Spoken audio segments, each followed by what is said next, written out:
Hello दोस्तों, स्वागत है आपके अपने यूट्यूब चैनल ट्रिक्स वर्ल्ड पे। आज के जो पहले का वीडियो था उसमें सबसे पहले हम वेद को कवर किए थे, है ना। वेद को कवर कर लिए थे। इसमें जितना डायमेंशन से क्वेश्चन बनना था वो हमने पढ़ लिया था, ठीक है।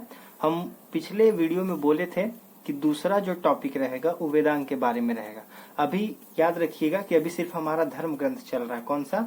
धर्म ग्रंथ। धर्म ग्रंथ के बारे में ही अभी पढ़ेंगे, ठीक है ना। तो देखिए, धर्म ग्रंथ में वेद हमारा टोटल क्लियर हो गया था। अब सेकंड वेदांग को देखेंगे, ठीक। तो वेदांग कहते हैं किसको है? तो याद रखिएगा कि वेद जो है भली भांति अधिकतर को समझ में नहीं आती है, ठीक ना। तो वेदों को समझने के लिए, है ना, वेदों को भली भांति समझने के लिए वेदांग की रचना की गई है। देखिए, वेद का जो संख्या है टोटल 6 है। शिक्षा, ज्योतिष, कल्प, निरुक्त, छंद, व्याकरण, ये टोटल 6 वेदांग हैं।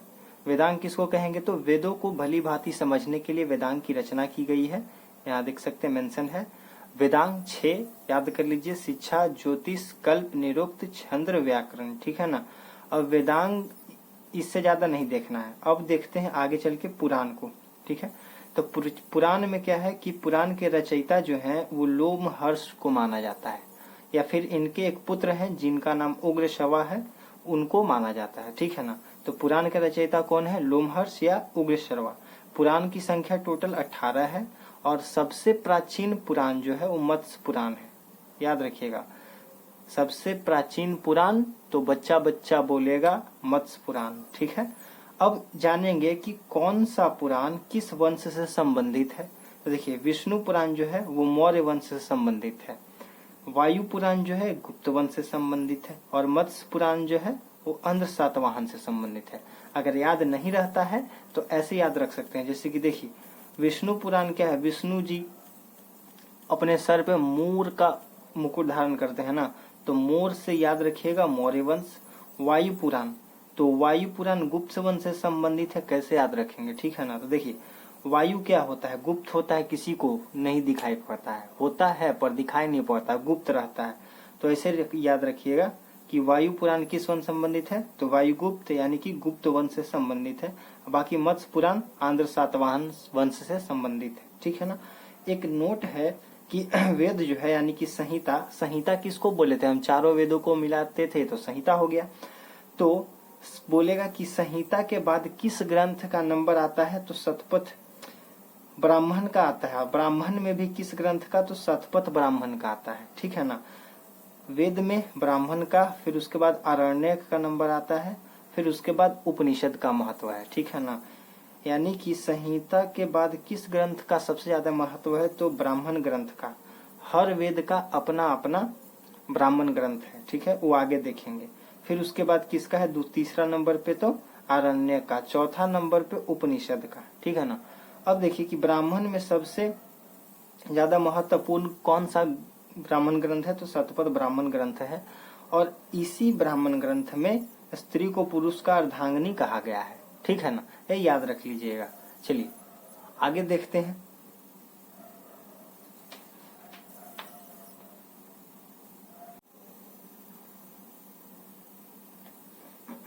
देखिए, हमने का वेद, वेदांग, पुराण खत्म कर लिया। अब उपनिषद का बारी आता है, ठीक है। लास्ट ये हमारा धर्म ग्रंथ है। इसके बाद ऐतिहासिक ग्रंथ को देखेंगे। ये देखिए ऐतिहासिक ग्रंथ, ठीक है ना। तो उपनिषदों की संख्या टोटल 108 है, लेकिन हमको सबके बारे में बिल्कुल नहीं पढ़ना है, ठीक है। जितना हम बता देंगे उतना आपके पॉइंट ऑफ व्यू से सफिशियंट है, इससे ज्यादा ध्यान में ही नहीं देना है। देखिए, सबसे छोटा उपनिषद कौन सा है? तो छांदोग्य उपनिषद। सबसे छोटा उपनिषद कौन सा? छांदोग्य उपनिषद, है ना। उपनिषद का मतलब क्या होता है? तो गुरु के समीप बैठकर ज्ञान की प्राप्ति करना, उसी को उपनिषद कहते हैं, है ना। गुरु जी जो बोलते हैं उसी से सुन के जो सीखता है वही उपनिषद है। अब देखिए, बोलेगा कि सत्यमेव जयते कहाँ से लिया गया है? तो एक उपनिषद है जिसका नाम है मुंडकोपनिषद, उसी से सत्यमेव जयते का कॉन्सेप्ट लिया गया है, ठीक। चलिए, वो इसी के साथ हमारा धर्म ग्रंथ जो है, धर्म ग्रंथ ये समाप्त हो चुका है पूरा। अब आगे चलेंगे ऐतिहासिक ग्रंथ के बारे में। ठीक है, देखिए ऐतिहासिक ग्रंथ में बहुत सारे ऐसे ग्रंथ हैं जिसके बारे में पढ़ना है, 5-6, जैसे कि देखिए जातक हो गया, आगम हो गया, राजतरंगिणी, फिर अर्थशास्त्र हो गया कौटिल्य का, यही देखना है। ठीक है ना, मेनली 4 देखेंगे। सबसे पहले जातक को देखते हैं। तो जातक जो है एक प्रकार का पुस्तक है, ठीक है, जो कि बौद्ध धर्म से संबंधित है। बौद्ध धर्म का 2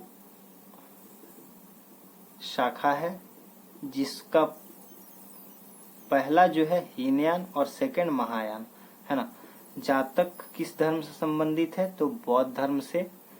बौद्ध धर्म का 2 शाखा, पहला हीनयान और दूसरा महायान।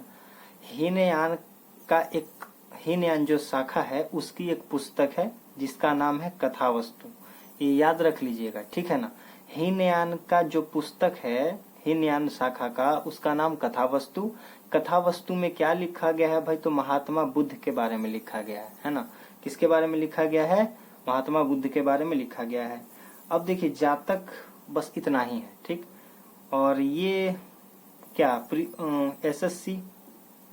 एसएससी या बीपीएससी, ये सब के प्री के लिए है, ठीक है। ये मेंस के लिए तो बिल्कुल नहीं है, और प्री के लिए है, वो आप देख सकते हैं। एसएससी में ज्यादातर काम आएगा ये सब चीज। चलिए अब आते हैं आगम के बारे में। तो आगम किस धर्म से संबंधित है? आगम जो पुस्तक है वो जैन धर्म से संबंधित है। जैन, जैसे कि बौद्ध धर्म का 2 शाखा था, Hinayana Mahayana, same to same Jain धर्म का भी 2 शाखा है, श्वेतांबर और दिगंबर, है ना। अब आगम जो पुस्तक है इसमें क्या लिखा हुआ है? तो इसमें महावीर स्वामी के बारे में लिखा गया है ना। महावीर स्वामी कौन थे भाई? तो जैन धर्म के 24वें तीर्थंकर थे। 24वें यानी कि अंतिम तीर्थंकर, है ना। इसके बाद कोई तीर्थंकर हुए ही नहीं। चलिए अब हमने क्या जान लिया कि धर्म ग्रंथ खत्म कर लिए। देखिए धर्म ग्रंथ समाप्त हो गया। ऐतिहासिक ग्रंथ चल रहा है। ऐतिहासिक ग्रंथ में 2 ग्रंथ खत्म किए हैं, जातक और आगम। आगे है राजतरंगिणी, अर्थशास्त्र, ठीक है ना। राजतरंगिणी और अर्थशास्त्र के बारे में आगे देखते हैं। चलिए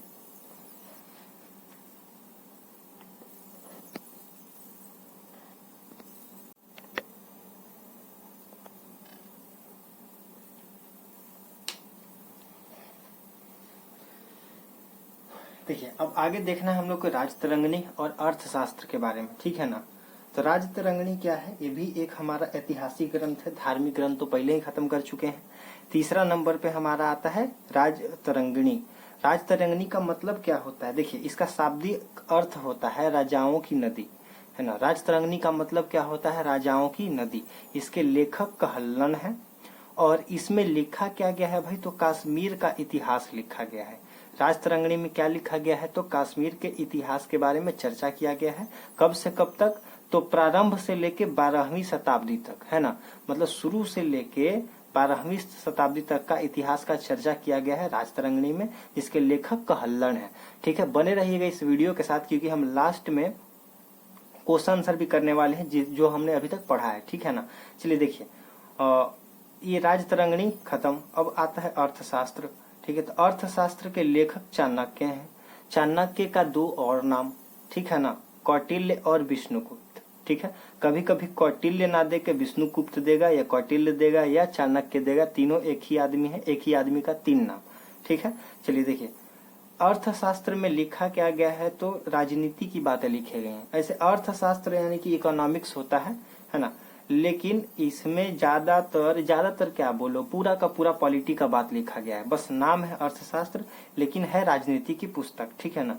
अब चाणक्य जो है किसके साम्राज्य में प्रधानमंत्री बने? तो चंद्रगुप्त मौर्य के साम्राज्य में प्रधानमंत्री थे। कौन? तो चाणक्य थे, है ना, क्योंकि चंद्रगुप्त मौर्य के गुरु भी थे।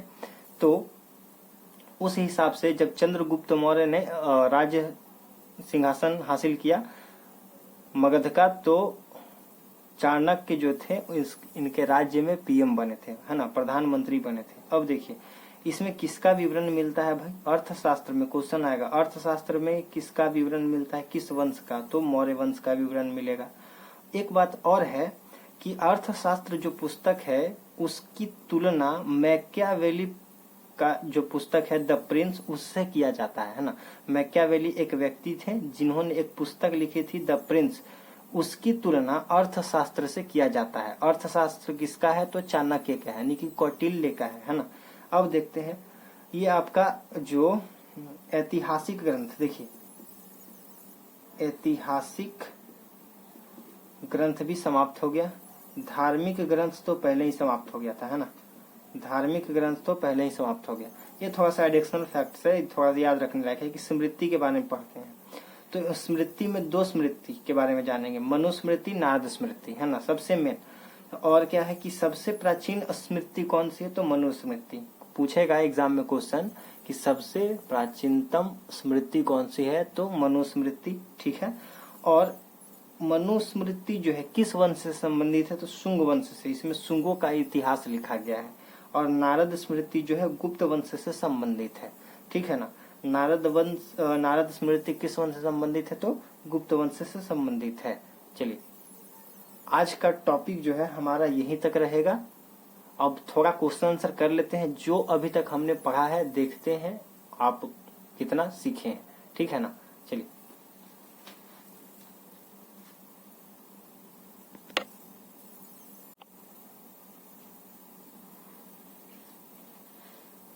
चलिए देखिए कुछ क्वेश्चन करते हैं जो हमने अभी इस सेशन में पढ़ाई किया है।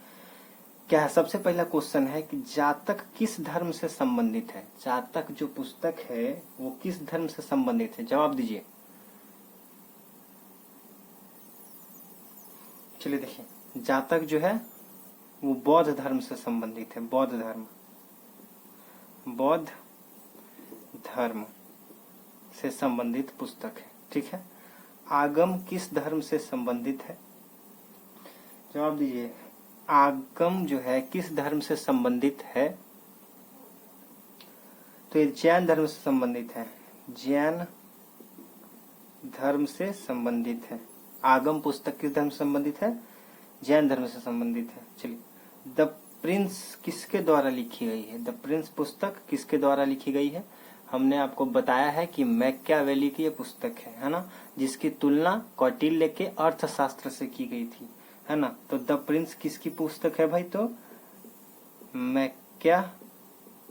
मैकियावेली की पुस्तक है। चलिए कथा वस्तु बौद्ध धर्म के किस शाखा से संबंधित है। कथा वस्तु के बारे में हमने आपको बताया था, ठीक है। कथा वस्तु बौद्ध धर्म के किस वंश से संबंधित है, जवाब दीजिए। देखिए टाइम खत्म। कथा वस्तु जो है वो बौद्ध धर्म के हीनयान से संबंधित है। किससे संबंधित है, हीनयान शाखा से, हीनयान, ठीक है।